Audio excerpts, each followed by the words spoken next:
Hello everyone, welcome to my tech Abhyasika YouTube channel. Friends, आजच्या क्लासमध्ये आपण लिनक्समध्ये काही कमांड्स आहेत त्याबद्दल आपण पाहणार आहोत. जसं की ग्रेप कमांड आहे, यम कमांड आहे, सॉर्ट कमांड आहे, विस कमांड आहे, CHK कॉन्फिग कमांडचं कशा प्रकारे यूज केलं जाते, आणखी काही कमांड्स आहे याबद्दल आपण आजच्या क्लासमध्ये पाहणार आहोत.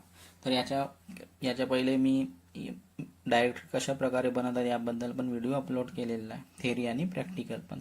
तर त्या व्हिडिओला आपण पाहू शकता तुम्ही.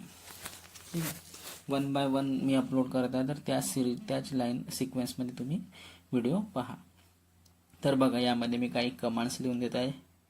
तर त्या कमांडबद्दल पहा की त्या कमांडचा काय यूज आहे. तर बघा, यामध्ये होस्ट नेम, तर आपण होस्ट नेम कमांड चालवतो मशीनमध्ये की कशा प्रकारे आपण होस्ट नेम मशीनचे नाव चेक करणार आणि याबद्दल डिटेल्समध्ये माहिती होऊन जाते. यानंतर कमांड आहे इफ कॉन्फिग, IP बघण्यासाठी. यामध्ये एक कमांड आहे cat/etc/os-release. यामध्ये आपण आपलं OSचं वर्जन चेक करतो, त्याबद्दल डिटेल्स पाहतो की कशा प्रकारे वर्जन आहे, कोणतं मशीन यूज करताय, काय वर्जन म्हणजे कोणते लिनक्स मशीन यूज करताय, उबंटू यूज करताय. यानंतर कमांड आहे यम इन्स्टॉल stdbd, म्हणजे stdbdच्या पॅकेजला इन्स्टॉल करण्यासाठी कमांडची यूज करतो. त्यानंतर आहे यम रिमूव्ह stdbdच्या पॅकेजला रिमूव्ह करण्यासाठी या कमांडला यूज करतो. यानंतर आहे पॅकेजला अपडेट करण्यासाठी यम अपडेट stdbd या अपडेट कमांडचा यूज करतो. यानंतर आहे सर्व्हिसला स्टार्ट करण्यासाठी stdbdच्या सर्व्हिसला स्टार्ट करण्यासाठी कमांड यूज करतो सर्व्हिस stdbd स्टार्ट. आता सर्व्हिस stdbd स्टार्ट झाली की नाही यासाठी आपल्याला स्टेटस बघण्यासाठी कमांड आहे सर्व्हिस stdbd स्टेटस. याच्यामध्ये सर्व्हिस रनिंग आहे, अप आहे किंवा बंद आहे या गोष्टी आपल्याला या कमांडनी माहिती होऊन जाणार. यानंतर आपल्याला पुन्हा सर्व्हिसला स्टार्ट वगैरे करावं नाही लागलं पाहिजे, त्यासाठी आपल्याला यामध्ये कमांड आहे CHK कॉन्फिग stdbd ऑन. म्हणजे जेव्हा आपण मशीन रिस्टार्ट वगैरे करतो तेव्हा आपल्याला पुन्हा सर्व्हिसला स्टार्ट नाही करावं लागलं पाहिजे, त्यासाठी आपण CHK कॉन्फिग stdbd ऑन या कमांडचा यूज करणार. आणि सर्व्हिसला बंद करण्यासाठी CHK कॉन्फिग stdbd ऑफ या कमांडचा यूज करणार. यानंतर कमांड आहे विच OMI, म्हणजे मशीन कोण यूज करत आहे याबद्दल OMI कमांडनी पाहतो. इकोमध्ये जो आपण लिहिलेला आहे तोच डेटा आपल्याला प्रिंट होतो, म्हणजे मेसेज प्रिंट होतो. यानंतर आहे यम लिस्ट इन्स्टॉल, या कमांडचे आपण कोणतं पॅकेज यम आपल्या मशीनमध्ये इन्स्टॉल आहे या कमांडने आपण पाहतो. तर बघा, यामध्ये 1 बाय 1 मी कमांड पूर्णपणे लिहून दिलेले आहे. ठीक आहे, कोणत्या कमांडचा काय यूज आहे ह्या गोष्टी पण मी आपल्याला सांगितलेल्या आहेत. आता आपण ज्या पद्धतीने मशीनमध्ये लॉग इन करतो, तर त्यासाठी आपण मशीनमध्ये लॉग इन करण्यासाठी काय यूज करतो sudo su, म्हणजे super user do switch user या कमांडचा आपण यूज करतो मशीनमध्ये लॉग इन झाल्यावर. लिनक्समध्ये लॉग इन करण्यासाठी आपण EC2 पण युजर करतो. त्यानंतर रूट युजर बनण्यासाठी sudo su करतो, म्हणजे रूट युजर बनून जाणार या कमांडने. सुडोचे मिनिंग होतो switch user, super user do, आणि येसूच्या मिनिंग होतो स्विच युजर. या गोष्टी लक्षात ठेवा. त्यानंतर आपल्याला मल्टिपल फाईल्स बनवायचे आहेत, MT फाईल्स. त्यासाठी आपण कमांड यूज करतो मल्टिपल फाईल्स बनवायचे, MT मल्टिपल फाईल्स बनवायचे. त्यासाठी आपण कमांड यूज करतो टच कमांडचा. टच फाईल 1, फाईल 2, फाईल 3 याप्रमाणे नंतर आपल्या मल्टिपल फाईल्स क्रिएट होऊन जाणार. होस्ट नेम ही एक कमांड आपण कोणत्या पण मशीन यूज करत आहे आणि त्याच्या मशीनचे नाव पाहण्यासाठी आपण होस्ट नेम कमांडचा यूज करतो. यानंतर आहे इफ कॉन्फिग कमांडने आपण, जसं ज्या लोकांना विंडोजबद्दल माहिती असेल की आपण विंडोजच्या कमांड प्रॉम्प्टमध्ये जाऊन आपल्या सिस्टीमला कोणती IP मिळाली आहे ते पाहण्यासाठी आपण विंडोजमध्ये IP कॉन्फिग कमांडचा यूज करतो, परंतु लिनक्समध्ये आपण इफ कॉन्फिग कमांडचा यूज करतो. आणखी खूप साऱ्या कमांड आहे लिनक्समध्ये IP बघण्यासाठी, जसं की IP स्पेस देणार आणि देणार, तर आपल्याला आपल्या मशीनचे IP दिसून जाणार. IP ॲडर पण कमांड आहे, ज्यामुळे पण आपल्याला IP मशीनची माहिती होऊन जाणार लिनक्समध्ये. ठीक आहे, विंडोजमध्ये आपण IP कॉन्फिग या कमांडचा यूज करतो कमांड प्रॉम्प्टमध्ये जाऊन. ठीक आहे, आणि लिनक्समध्ये आपल्याला IP कशा प्रकारे पाहतो त्याबद्दल सांगितलं आहे. ह्यामध्ये काम सेमच आहे, फक्त ज्या कमांड्स आहेत त्या वेगवेगळ्या आहेत. ठीक आहे, IP ॲड्रेस काय आहे आपल्या मशीनचे शो होणार, पूर्ण डिटेल शो होणार, NIC वगैरे पोर्ट वगैरे पण. फक्त IP पाहायची असेल मशीनची तर होस्टनेम -i या कमांडनी आपण आपल्याला आपल्या मशीनचा IP ॲड्रेस माहिती होऊन देणार. होस्टनेम -i खूप साऱ्या कमांड आहे लिनक्समध्ये. आपण लिनक्समध्ये एक काम करण्याच्या खूप साऱ्या कमांड आहे आणि मी तुम्हाला प्रॅक्टिकलमध्ये पण करून दाखवले आहे लिनक्सच्या वगैरे. आपण कोणतं ऑपरेटिंग सिस्टीम किंवा व्हर्जन यूज करत आहे तर ह्या गोष्टी पाहण्यासाठी आपण कमांड यूज करतो cat/etc/os रिलीज. या कमांडनी आपल्याला OSचे व्हर्जन पण माहीत होऊन जाते आणि त्यांची त्या व्हर्जनबद्दल पूर्ण माहिती येऊन जाते की आपले उबंटू यूज करत आहे, सेंटोस यूज करत आहे, कधी रिलीज झाला, सर्व गोष्टी आपल्याला या कमांडनी माहिती होऊन जाते. हा ॲब्सोल्यूट पाथ आहे. आता आपल्याकडे दोन प्रकारे पाथ असतात, ॲब्सोल्यूट पाथ आणि रिलेटिव्ह पाथ. तर यामध्ये बघा cat/etc/os रिलीज आणि स्टार लावला तर हा झाला रिलेटिव्ह पाथ, म्हणजे त्याच्या रिलेटेड पाथ झालेला आहे. आणि यम ही कमांड खूप इम्पॉर्टंट कमांड आहे. यात सॉफ्टवेअर पॅकेजेस आपण म्हणू शकतो. यमचं मिनिंग आहे येलो डॉग अपडेटर मॉडिफाय, याचं मिनिंग आहे. आपण पॅकेजला वगैरे इन्स्टॉल करण्यासाठी यूज करतो. पॅकेज म्हणजे सॉफ्टवेअरला इन्स्टॉल करण्यासाठी या कमांडचा आपण यूज करतो. या कमांडचा यूज होतो पॅकेजला इन्स्टॉल करण्यासाठी, रिमूव्ह करण्यासाठी, अपडेट करण्यासाठी, डाउनलोड करण्यासाठी. कोणत्या पण पॅकेज किंवा सॉफ्टवेअरला, यामध्ये सॉफ्टवेअरला पॅकेज म्हणतात, ही गोष्ट लक्षात ठेवा. लिनक्समध्ये सॉफ्टवेअरला पॅकेज म्हणतात. आणि इन्स्टॉल करण्यासाठी आपण लिहितो यम, पॅकेजचे नाव लिहून देतो. पॅकेज सॉफ्टवेअर लिनक्समध्ये बाय डिफॉल्ट इन्स्टॉल असतो. जो यम आहे हा बाय डिफॉल्ट लिनक्समध्ये ऑलरेडी इन्स्टॉल असतो, हा सॉफ्टवेअर पॅकेज. ठीक आहे, यमचा जो पॅकेज आहे तो ऑलरेडी लिनक्समध्ये इन्स्टॉल असतो. या गोष्टी लक्षात ठेवायच्या. यामध्ये HTTPDचा जो पॅकेज आहे तो बाय डिफॉल्ट अपाचे सर्व्हरला इन्स्टॉल करतो. अपाचे सर्व्हर पॅकेजला सॉफ्टवेअर म्हणतात. ठीक आहे, यम हा बाय डिफॉल्ट यामध्ये इन्स्टॉल असतो लिनक्स मशीनमध्ये. यामध्ये HTTPD हा पॅकेज जो आहे तो बाय डिफॉल्ट अपाचे सर्व्हरसाठी इन्स्टॉल असतो किंवा करतो आपण अपाचे सर्व्हरसाठी. अपाचे सर्व्हर ही जी कमांड आहे HTTPD, डी म्हणजे डेमन.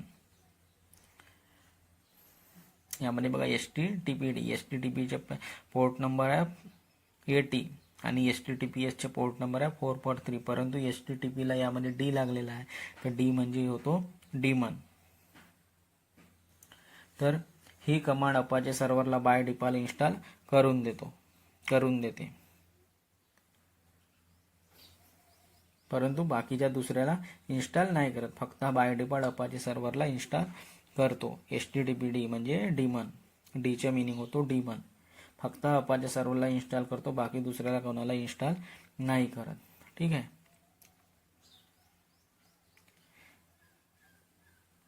याला अपाचे सर्व्हर किंवा HTTPD सर्व्हर पण म्हणतात.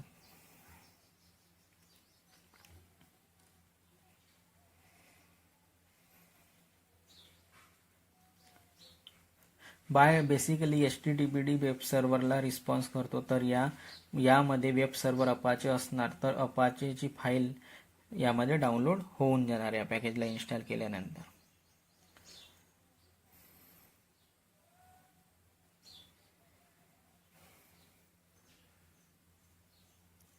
आणि आपण यामध्ये पॅकेज इन्स्टॉल करताना जो आपण -y लावणार, याच्यानी आपण एखादी पॅकेजला इन्स्टॉल करतो तर मदत आपल्याला प्रॉम्प्ट करतो येस करण्यासाठी. ठीक आहे, आपली परमिशन मागतो येस किंवा नो. तर त्याच्यासाठी आपण काय करतो, स्टार्टिंगलाच आपण y लावून देतो. याच्याने काय होते की आपण त्याला ऑलरेडीच परमिशन देत आहे की या पॅकेजला इन्स्टॉल करायचं आहे. म्हणून यामध्ये कमांड असतो यम इन्स्टॉल HTTPD -y स्टार्टिंगलाच लावून देतो. याच्यामुळे आपल्याला प्रॉम्प्ट नाही करणार, म्हणजे आपण ऑलरेडीच त्याला परमिशन देत आहे.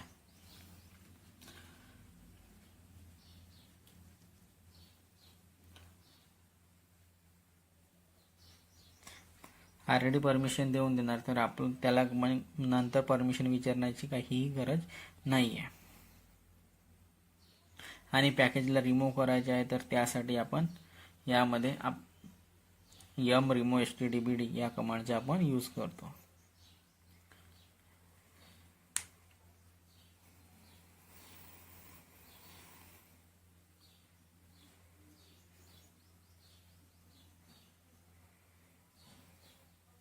आपल्याला प्रॉम्प्टसाठी विचारतो, तर आपण स्टार्टिंगलाच वाय लावल्यामुळे आपण नाही दिलं नंतर तर आपल्याला विचारणार पण नाही स्टार्टिंगला वाय लावून दिलं तर.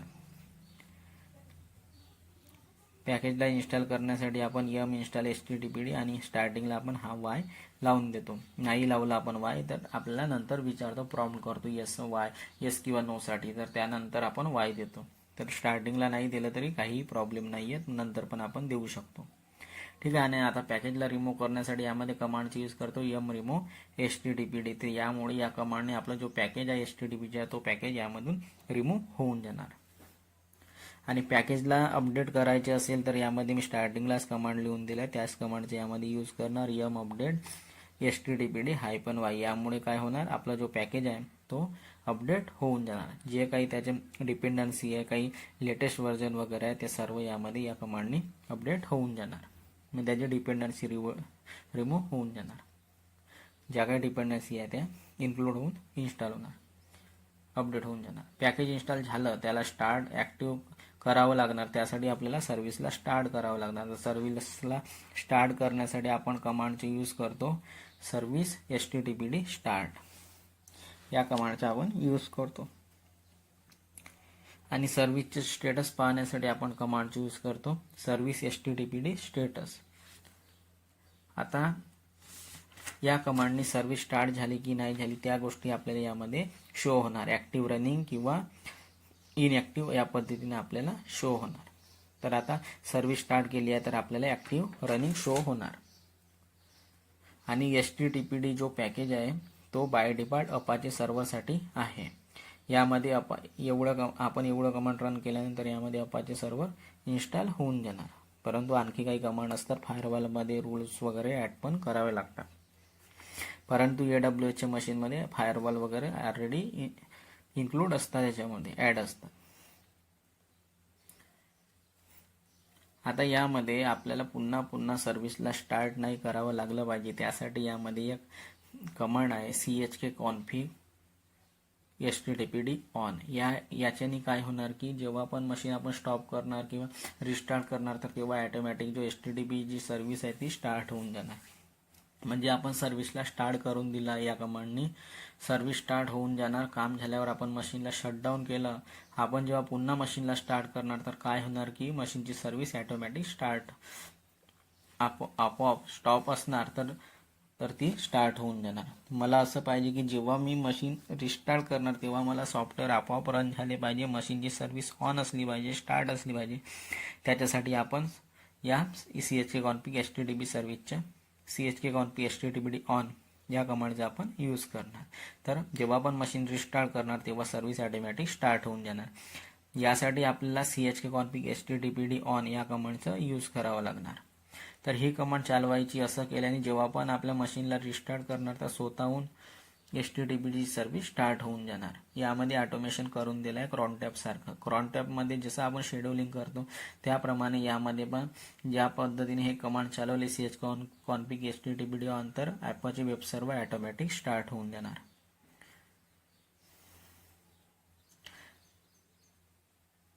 कारण की chk config HTTPD on आपण कमांड नाही चालवणार तर जेव्हा मशीन आपण सर्व्हिस स्टार्ट करणार आणि मशीनला स्टॉप किंवा शटडाऊन करणार तर ही सर्व्हिस ऑटोमॅटिक बंद राहणार. तर तेव्हा आपल्याला पुन्हा सर्व्हिसला स्टार्ट करावे लागणार, तर तेव्हा ती सर्व्हिस स्टार्ट होणार. तर यामुळे आपल्याला chk config HTTPD on ही कमांड चालवल्याने काय होणार की जेव्हा आपण मशीन शटडाऊन किंवा रिस्टार्ट करणार तर ही सर्व्हिस ऑटोमॅटिक स्टार्ट होऊन जाणार. तर याच्यामुळे काय होणार, जो अपाचे वेब सर्व्हर आहे तो ऑटोमॅटिक रनिंग राहणार. तर आता आपल्याला HTTPD सर्व्हिस HTTP स्टार्ट ही कमांड नेहमी नाही चालवावी लागणार यामुळे. तर यामुळे काय हो झालं की ह्या एकच कमांडनी आपलं सर्व काम होऊन गेलेलं आहे. chk config HTTPD on ही खूप सुंदर कमांड आहे यामध्ये. तर यामुळे आपले सर्व काम होऊन जाणं, मशीन रिस्टार्ट झाली, शटडाऊन झाली तर जेव्हा पण आपण मशीन रिस्टार्ट करणार तेव्हा ऑटोमॅटिक या कमांडनी एक वेळा चालवल्यानंतर ऑटोमॅटिक सर्व्हिस स्टार्ट राहणार. आता या गोष्टीला आपल्याला बंद करायचं आहे की आपली सर्व्हिस स्टार्ट नाही राहिली पाहिजे. तर यासाठी कमांड आहे chk config HTTPD off. तर याच्याने काय होणार की सर्व्हिस ऑटोमॅटिक म्हणजे आपली सर्व्हिस बंद होऊन जाणार. तर याच्यानंतर जेव्हा पण आपण मशीनला रिस्टार्ट करणार तेव्हा CHK config HTTPD ऑन ह्या कमांडला आपल्याला पुन्हा पुन्हा चालवावे लागणार. तर ज्या पद्धतीने आपण क्रॉनटॅपमध्ये शेड्यूलिंग करतो त्याच पद्धतीने या CHK config HTTPD ऑन कमांडचं काम आहे. सेमच कॉन्सेप्ट आहे. क्रॉनटॅप ज्यांना माहीत असेल शेड्यूलिंग कशा प्रकारे करतात तर त्याबद्दल यांना पण हा कॉन्सेप्ट इझिली समजून जाणार. यासाठी काय असते की लिनक्सचे जे बेसिक असतात ना ते क्लिअर असायला पाहिजे. तर तेव्हा आपल्याला ह्या सर्व गोष्टी इझिली समजून जाणार. म्हणून लिनक्स सर्वात म्हणतात की लिनक्स बेस्ट आहे. लिनक्स आल्याने अभ्यास केल्याने बाकीच्या सर्व गोष्टी आपल्याला इझी होतात आणि समोर काय काय गोष्टी करायच्या त्या गोष्टी सर्व लिनक्सवरच बेस्ट आहे. मॅन्युअली करता आलं पाहिजे तेव्हाच आपल्याला ऑटोमेशन इझी वाटणार. आणि या सर्व्हिसला आता बंद करायचे आहे तर CHK config HTTPD ऑफ या कमांडचा यूज करावं लागणार. आता आपल्याला काय करायला ऑफ केल्यानंतर आपल्या प्रत्येक वेळेस सर्व्हिसला स्टार्ट करण्यासाठी मॅन्युअली आपल्याला कमांड चालवावी लागणार CHK config HTTPD ऑन या कमांडला.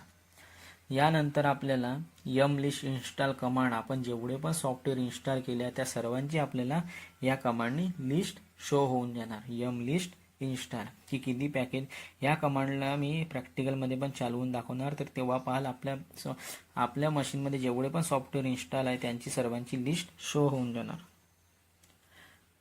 आणि यामध्ये आपल्याला एक सॉफ्टवेअर चेक करायचे आहे की इन्स्टॉल आहे की नाही आपल्या मशीनमध्ये. त्यासाठी आपण कमांड यूज करतो विच कमांडचं विच.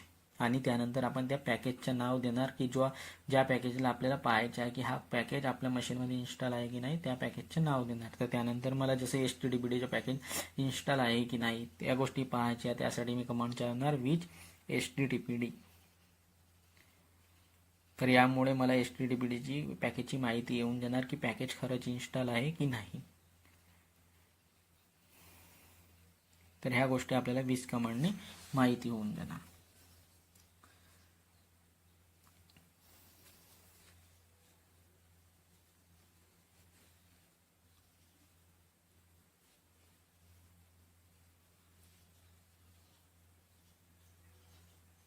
विच HTTPD मला HTTPD पॅकेज चेक करायचे. तर यामध्ये पॅकेज इन्स्टॉल असणार तर इन्स्टॉल लिहून येणार, नाहीतर मला त्यामध्ये काहीतरी एरर शो करणार.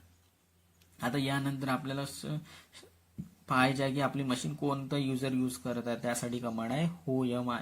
या कमांडनी म्हणजे कोणता युजर यूज करत आहे याबद्दल आपल्याला माहिती येणार. जसं की रूट युजर आहे तर आपल्याला शो होऊन जाणार रूट युजर. तर मशीनमध्ये लॉग इन आहे त्याचे नाव आपल्याला शो होऊन जाणार. जसे की रूट युजरने लॉग इन आहे तर रूट युजर शो होणार आणि नॉर्मल युजरने लॉग इन आहे तर नॉर्मल युजरचे नाव शो होऊन जाणार. जसे की नितेश युजर लॉग इन आहे तर नितेश युजरचे नाव शो होऊन जाणार whoami कमांड चालवल्यानंतर. तर यामध्ये ह्या गोष्टी आपण यामध्ये चेक करू शकता की कोणतं युजर लॉग इन केलेलं आहे. तर इको कमांडनी काय होते की इको कमांडने मेसेज रिप्लेट करण्यासाठी यूज होतो. कोणाला मेसेज सेंड करायचे आहे कारण मल्टिपल युजर आहे लिनक्स OS तर आपण यामध्ये इको कमांडचे यूज करतो मेसेजला रिप्लेट करण्यासाठी. जसं की मी यामध्ये लिहितो इको हेलो. तर आपल्याला ज्या पद्धतीने मेसेज लिहिलं त्याच पद्धतीने आपल्याला आउटपुटमध्ये शो होणार इको नंतर जो मेसेज लिहिल तो शो होणार तर हेलो. ह्या गोष्टी मी जेनकिन्सच्या सिरीजमध्ये पण सांगितलेल्या आहेत. तर हा मेसेज आपल्याला सेंड होणार हेलो. याप्रमाणे इकोला स्क्रिप्टमध्ये लिहिणार तर मेसेज आपल्याला शो होणार. वॉर्निंग द्यायची असेल युजरला तर कोणत्या पण इको कमांडनी आपण यूज करणं. जसं मेसेज पाठवायची किंवा वॉर्निंग द्यायची आहे तर आपण इको कमांडनी ह्या गोष्टी आपण करू शकता. स्क्रिप्टमध्ये पण आपण याचा यूज करू शकता आणि स्क्रिप्टमध्ये मेसेज लिहू शकता इको कमांडने किंवा इको कमांडचा मेसेज फाईलमध्ये पण आपण प्रिंट करू शकता. आपण इको कमांडने फाईल पण क्रिएट करू शकता. ह्या गोष्टी पण मी सांगितलेल्या. आतापर्यंत आपण फाईल क्रिएट करण्याचे 4 प्रकार पाहिले आहेत. कॅट, VI एडिटर, टच आणि नॅनो एडिटर. ह्या गोष्टींनी या कमांडने आपण पाहिलेलं आहे की फाईलला कशा प्रकारे क्रिएट करतो.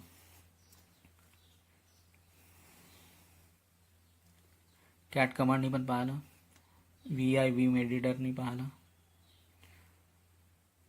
टच कमांडनी पण पाहिलं आणि नॅनो कमांडनी पण पाहिलं.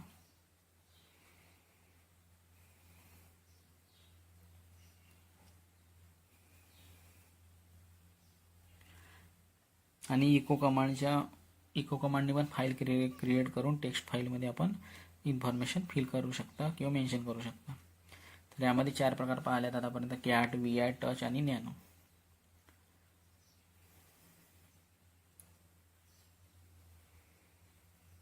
नॅनो एडिटर जुनो आहे आणि व्हीएम एडिटर हा लेटेस्ट आहे. आता VI पण जुना आहे, व्हीएम एडिटर लेटेस्ट आहे. VIच्याच व्हर्जन आहे व्हीएम. इको कमांडनी पण आपण मेसेजला नवीन फाईल बनवून त्यामध्ये आपण टाकू शकतो. ठीक आहे, जसं की मी फाईलमध्ये मला टाकायचं आहे, इको कमांडनी इको वेलकम लिहिणार आणि ग्रेटर दॅनचे साईन देऊन फाईल झेड लिहिणार, तर तो फाईल झेडमध्ये हा डेटा शो होऊन देणार. आता कॅट फाईल झेडमध्ये पाहणार तर यामध्ये वेलकम असं नाव लिहिलेलं शो होणार आउटपुटमध्ये. आता LS करणार तर आपल्याला फाईल झेड शो होऊन जाणार. तर इको कमांडने आपण फाईल पण क्रिएट करू शकतो. फ्युचरमध्ये या कमांडमध्ये काही ॲड करायचे आहे तर आपण त्यामध्ये आपण ॲड पण करू शकतो. ॲड करण्यासाठी आपल्याला डबल ग्रेटर दॅन साईनचा यूज करावा लागेल. सिंगल ग्रेटर दॅन साईनचं केलं तर तो डेटा इरेज होऊन जातो. तर सिंगल ग्रेटर दॅन साईनचा आपण यूज नाही करणार. यामध्ये डेटाला ॲड करायचे आहे कायमध्ये फ्युचरमध्ये कमांडमध्ये काही ॲड करायचे असेल त्याच फाईलमध्ये तर आपण डबल ग्रेटर दॅन साईनचं यूज करणार. तर इको यामध्ये लिहिणार गुड मॉर्निंग आणि डबल ग्रेटर दॅन साईनचा यूज करून फाईल झेड लिहिणार. तर यामध्ये आता मेसेज जुन्या फाईलमध्येच आपण ॲड करत आहे. ठीक आहे, आता याला कॅट करून फाईल झेड करणार तर आपल्याला जो पण डेटा लिहिला आहे आणि जुनो डेटा प्लस नवीन डेटा आहे दोन्ही डेटा यामध्ये ॲड होऊन जाणार. तर ॲडचे मिनिंग आहे अपेंड म्हणतात ॲड करण्याला लिनक्समध्ये. ठीक आहे, टेक्निकली हा नाव अपेंड आहे याच्यामध्ये, की जुन्या डेटामध्ये नवीन डेटा ॲड करत आहे म्हणजे त्या डेटामध्ये आपण अपेंड करत आहे.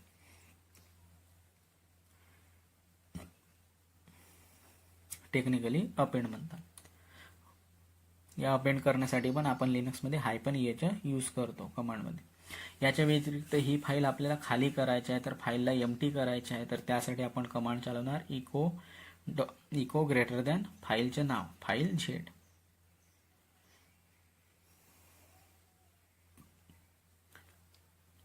इको ग्रेटर दॅन देऊन फाईलचे नाव देणार तर ही फाईल आपली एम्प्टी होऊन जाणार.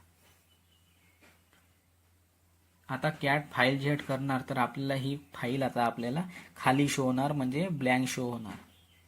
तर ही गोष्ट लक्षात ठेवा की आता आपल्याला ह्यामध्ये ब्लँक फाईल शो होणार. कॅट फाईल 2 केलं तर आपल्याला ही फाईल आता ब्लँक शो होणार. फक्त आपण कोणत्या फाईल सोबत इको कमांड चालवून देणार तर ग्रेटर दॅन देणार तर ती फाईल खाली होऊन जाते किंवा जो डेटा आहे तो डिलीट होऊन जातो. आता यानंतर येते ग्रेप कमांड. ग्रेप कमांडचा आपण यूज करतो कोणत्या पण गोष्टीला फाइंड करण्यासाठी.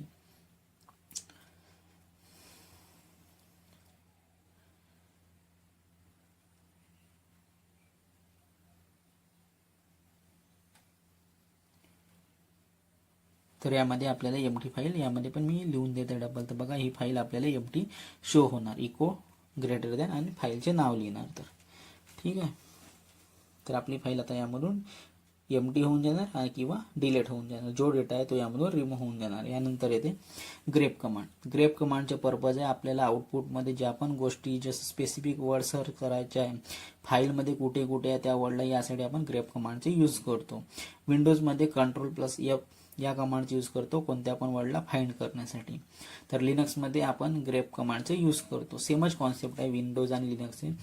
विंडोजमध्ये फाइंड करण्यासाठी आपण Ctrl+F मध्ये फाइंडचे यूज करतो आणि लिनक्समध्ये ग्रेप कमांडचे यूज करतो. यामध्ये मी स्पेसिफिक फाईलला हे करतो etc5w जी युजरची फाईल आहे त्या फाईलला मी ग्रेप करत आहे. ग्रेप बघा यामध्ये लिहून देत आहे. विंडोजमध्ये Ctrl+F यूज करतो वर्डला फाइंड करण्यासाठी ते वर्ड आपल्याला हायलाइट होतात. त्याचप्रमाणे लिनक्समध्ये ह्या वर्डला आपल्याला हायलाइट करायचं त्यासाठी आपण कमांड चालवणार ग्रेप. रूट वर्डला मला हायलाइट करायचं आहे आणि etc5wd मध्ये मला रूट युजर पाहायचे आहे की कुठे कुठे रूटचं यूज झालेलं आहे. तर बघा यासाठी कमांड आहे ग्रेप रूट म्हणजे ज्या वर्डला फाइंड करायचं त्या वर्डचे नाव लिहिणार आणि etc5wd या फाईलचे नाव लिहिणार. म्हणजे ज्या फाईलचे नाव लिहायचे त्या फाईलचे नाव. तर ग्रेप वर्ड आहे रूट आणि etc5wd. तर हा वर्ड आपल्याला सर्च होऊन जाणार.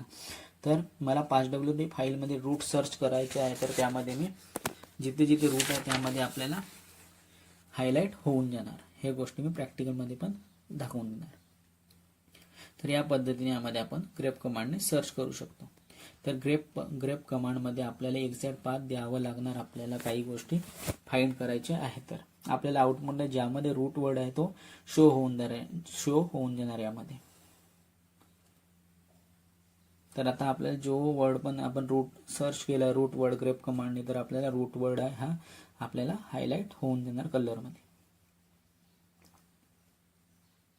तर या पद्धतीने वर्डला सर्च करण्यासाठी तर आपण ग्रेप कमांडचा यूज करू शकतो. तर आपल्याला यामध्ये एक्झॅक्ट पाथ मेन्शन करावं लागणार.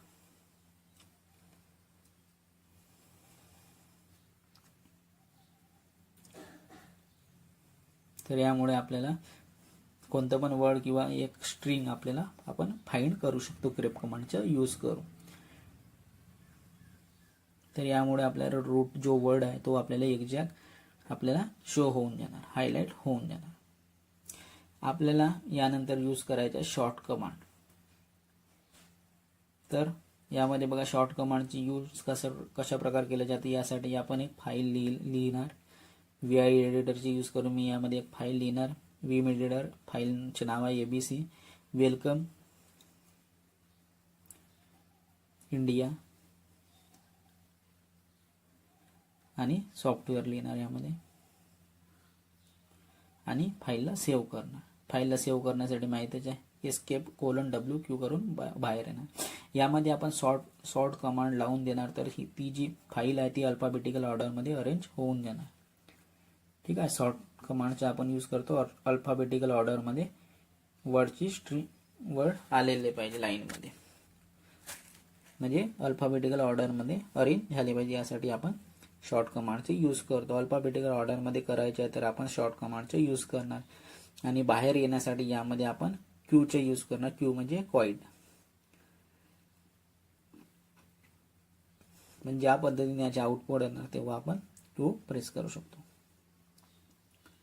तर मोर मध्ये पेज बाय शो होणार. टेलमध्ये लास्ट 10 लाईन यामध्ये शो होऊन जाते आणि हेडमध्ये स्टार्टिंगच्या 10 लाईन यामध्ये शो होऊन जातात. ह्या गोष्टी मी आपल्याला सांगितल्या पण होत्या. ठीक आहे. या गोष्टी मी लिहून पण देत आहे. शॉर्ट कमांडचा आपण अल्फाबेटिकल ऑर्डरमध्ये अरेंज करण्यासाठी आपण शॉर्ट कमांडचा यूज करतो. ह्या गोष्टी यामध्ये लिहून पण देत आहे.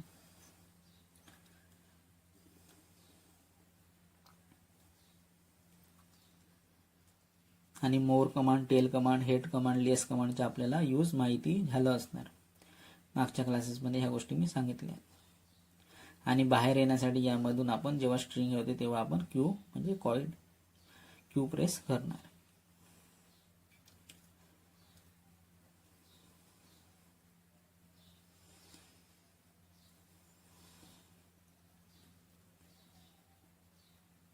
बघा यामध्ये लिहून देत आहे. मोर कमांडमध्ये पेज बाय पेज शो होणार. टेल कमांडमध्ये लास्टच्या 10 लाईन शो होणार आणि हेड कमांडने स्टार्टिंगच्या 10 लाईन शो होऊन जाणार आपल्याला. ह्या गोष्टी पण मी आपल्याला मागच्या क्लासेसमध्ये सांगितल्या. मोर कमांड, लेस कमांड, टेल, हेड या कमांडबद्दल मी सांगितलेलं आहे. तरी एकदा मी रिव्हिजन करून सांगत नाही. तर ह्या गोष्टी मी आपल्याला सांगितलेल्या आहेत. आता समोरच्या क्लासमध्ये आपण याबद्दल पूर्णपणे प्रॅक्टिकलमध्ये ह्याच गोष्टी करून पाहणार. तर आपल्याला एक कॉन्सेप्ट समजला असणार की कशा पद्धतीने आपण chk config कमांडचं पॅकेज इन्स्टॉल अपडेट करणं वगैरे आपल्याला माहिती झालं असणार. शॉर्ट कमांडचे यूज काय आहे, ग्रेप कमांडचे या गोष्टी आपल्याला माहिती झाल्या असणार. तर फ्रेंड्स या व्हिडिओमध्ये एवढंच. Bye bye.